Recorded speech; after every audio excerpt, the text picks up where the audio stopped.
கிறிஸ்துவுக்குள் பிரியமான நண்பு தேவச்சனமே, ஆண்டவராகிய இயேசு கிறிஸ்துவின் இனிய நாமத்தில் உங்களை வாழ்த்துகிறேன். வார்த்தை என்ற மன்னா பகுதியில் உங்களை சந்திப்பதில் மிக்க மகிழ்ச்சி அடைகிறேன்.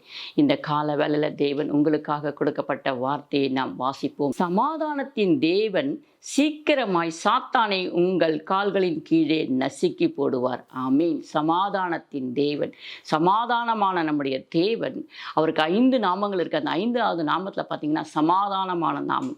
அந்த சமாதானத்தின் தேவன் சீக்கிரத்தில் நம்ம வாழ்க்கையில் இருக்கிற எதிர்படையாத சாத்தான்கள், எவ்வளவோ காரியங்கள் நம் நன்மையாக நினைத்து போனாலும் தீமையாக எவ்வளவோ காரியங்கள் நடக்கும். ஆனால் நாம் அதை குறித்து பயப்படாமல் தேவன் சொன்ன வார்த்தையை இறுக பிடித்து கொண்டு சமாதானத்தின் தேவன் சீக்கிரமாய் சாத்தானை, அதுவும் பாருங்க எவ்வளவு அழகா எழுதப்பட்டிருக்குன்னு, சாத்தானை உங்கள் கால்களின் கீழே நசுக்கி போடுவார். அவர் நசுக்கி போடுவார். அவர் நசுக்கிது நம்ம காலின் கீழே போட்டு நம்மளை நசுக்க வைப்பார். ஹல்லேலூயா. நம்ம தான் அதை நசுக்கணும் இல்லை, அவரே நமக்காக நசுக்கி இருக்கிறார். பாடுகளும் உபதிரங்களும், நம்ம வேலை செய்கிற இடத்துல தேவையில்லாம சத்துருக்கள் எழும்பி நிற்பாங்க. பக்கத்தில் கொடுத்துன இருக்கிற இடத்துல தேவையில்லாத சத்துருக்கள் எழும்பி இருப்பாங்க.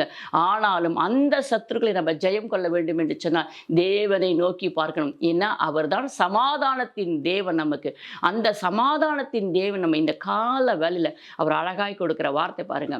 அந்த தேவன் நம்ம சாத்தானை, நமக்கு முன்னாடி எழும்பி நிற்கிற கோலியாத்துகள், எரிகோக்களை போல இருக்கிற எல்லாவற்றையும் அவர் நறுக்கி போடுவாருங்க.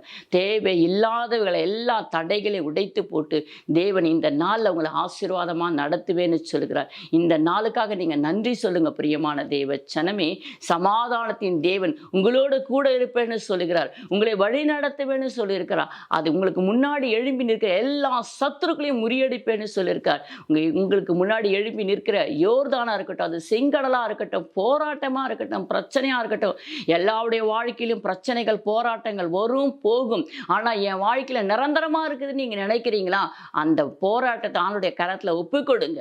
அந்த வாழ்க்கையை கர்த்தருடைய கரத்தில் ஒப்பு கொடுங்க. கர்த்தர் உங்கள் காரியங்களை வாய்க்க செய்வார். ஹல்லேலூயா. சமாதானத்தின் தேவன் சீக்கிரமாய் உங்கள் வாழ்க்கையில் இருக்க எல்லா போராட்டங்களையும் சரி செய்து உங்களை ஆசீர்வாதிப்பார். இந்த நாளை கர்த்தருக்கு ஒப்பு கொடுங்க. இப்பொழுது நாம் செபிப்போம்.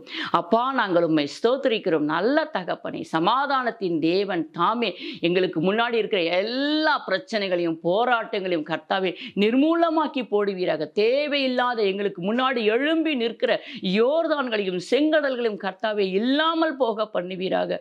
உம்முடைய கரத்திலேயே எங்களை தாழ்த்தி ஒப்புக் கொடுக்கிறோம்ப்பா. இந்த நாள் முழுது உம்முடைய வார்த்தை எங்களோடு கூட இருந்து எங்களை ஆசீர்வாதித்து எங்களை வழி நடத்துவதாக இயேசு கிறிஸ்துவின் இன்ப நாமத்தால் ஜெபிக்கிறோம் ஜீவனில் நல்ல பிதாவே. ஆமென்.